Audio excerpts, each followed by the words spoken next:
வணக்கம். நாங்கள் இன்றைக்கி மீன் வாங்கினோம். எவ்வளோ ஃப்ரெஷ்ஷாக இருக்குது பாருங்கள்.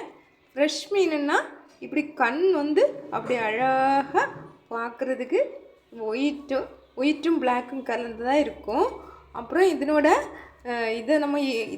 செதில் பகுதியை நம்ம பார்த்தோன்னா செதில் பகுதி ரொம்ப சிவப்பு கலராக இருக்கும். அதை பார்த்துட்டு நம்ம ஃப்ரெஷ் மீனை நம்ம கண்டுபிடிச்சிடலாம்.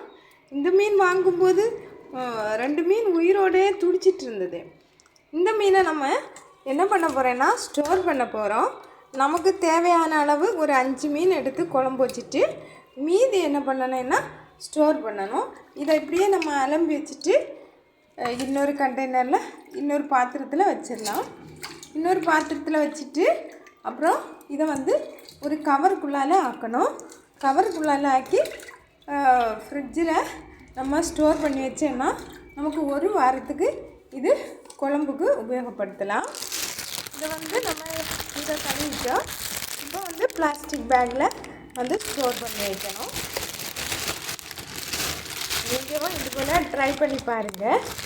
நிறைய மீன் கிடைக்கும் போது இது போல் கழுவிட்டு அப்படியே நம்ம எல்லாம் செத்து எல்லாம் எடுத்துட்டோன்னா அதோட டேஸ்ட் இல்லாமல் போயிடும். அதனால தான் அதை அப்படியே முழுசாகவே நம்ம அப்படி ஸ்டோர் பண்ணி வைக்கிறது நல்லது. இப்போ நான் கவருக்குள்ளால் ஆக்கிட்டேன். இப்படியே வந்து நம்ம ஃப்ரீசரில் ஸ்டோர் பண்ணி வச்சிடலாம்.